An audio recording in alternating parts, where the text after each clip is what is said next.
So Annabella and I met in this room. It was only half of the room before. And you know when you just see someone, you're like, oh my God, they look so stylish and amazing. And then you realise they're Italian and you've got no chance. And that's what I thought when I first saw her. So when she came on the course, I mean, you know when someone just, you know when you get up in the morning and you just put your slops on? Like, what is it about Italians? You're like, you put slops on and it's like designer. I'm stood there going, oh my God, what am I wearing? So welcome to the stage. Thank you. We're going to share Annabella's story. So do you want to share with the audience what it is that you do for a living? Yes, I am a product designer and interior architect, and I've been running a business in London that does design, project management and construction for 25 years. Yeah. So we kind of started with construction and women not being not having many women in construction with lovely Pamela this morning. And did you find the same? Were you kind of like in minority numbers? Or? There's very few women in construction, but it's proven to be the correct thing to do with time, yes. Yeah. And so I imagine, just as with everything in life, things don't always go to plan. Do you want to share an example of what happened? Yes, I'm going to share an example. It was quite a few years ago. I was asked to design and build a property in very close to the Boltons in South Kensington. A lateral white brick 3-story house that I was asked to turn into 4 stories by digging quite a large basement underground. We are a couple of months into the project, and Paddy, who is my site foreman, who is a skinny Danny DeVito with a hard hat, calls me to site and he says, Annabella, the whole of the underpins are finished, therefore the foundations of the project are safe. So the whole basement has been excavated. We fitted the 2-story, 7-meter tall steel pillar to the reinforced concrete pit on the ground, and this makes the whole house stable. Therefore, we can remove all the temporary supports, and you can go off for a weekend because you're back on Monday to just start the cosmetic works in the house. So off I go. You know, when you have that moment where you think, oh my God, things have gone well, to plan, on time. So off I go to the countryside with my partner, and I'm in the Cotswolds, 7 p.m. And the phone rings, video call, and it's Paddy, of course. I'm like, Paddy, is that what I think it is? Oh my God, you must be joking. Powder instead of concrete? The concrete that we had just fixed the house to, yeah. So Annabella, it's crumbling, and the risk is that the whole house collapses. So, moment of panic, I said, listen, the only thing we can do tomorrow morning, I'll be on site again with the structural engineer Terry, and we need to re-prop, support the house and make it safe again. So next morning, 8 o'clock, Saturday, everyone on site again and make the house safe. Have to remove all the concrete again and pour it and start the process all over again. Concrete supplied by the biggest concrete supplier in the UK, and the rest is history. Yeah. There's some sort of grade on concrete, isn't there? Like, yes. Yeah, what did it have to be? Instead of being concrete 35, hardness 35, it was C4, which means literally mass concrete with 0 structural integrity. Yeah. Anyone ever had a bad day? Just thought I'd have a weekend, and then not. You liken it to like a stiletto heel or something? Yes, yes. So we had a few pictures. So this is you, isn't it? Yes. Out on site. Yeah. And there's the actual... That's a project. That's a concrete, yeah. Yeah, that's the 2-story pillar. You see it on the left, the shoe, which is what I call the stiletto project. And then the concrete, the crumbly concrete on the floor below the pillar. And that's the finished house. And you see the pillar, the finished pillar on the right. So that's the one that was holding up the 3 stories above. Yeah.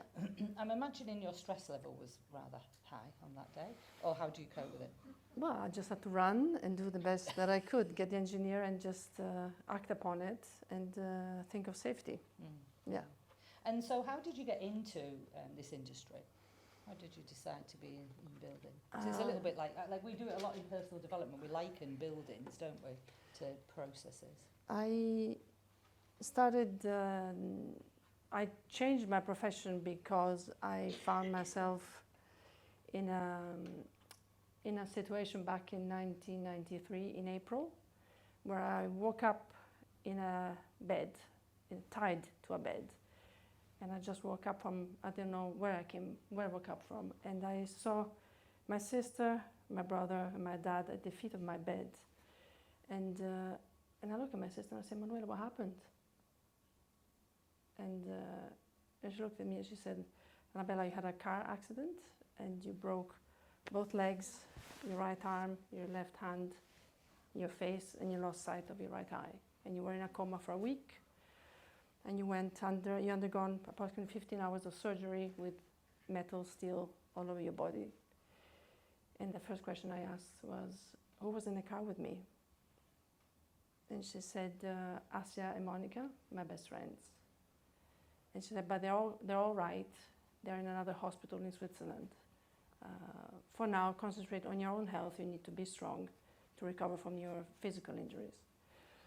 So it was a month and a half in hospital, trying to get strength back, and that's what I did. And until a bit more than a month later, and I discovered my sister had lied to me to make me recover. In fact, both my friends had died. And for me, it was the ground from under my feet was gone. And I just couldn't see a way out. I couldn't see how to recover, physically, emotionally, psychologically.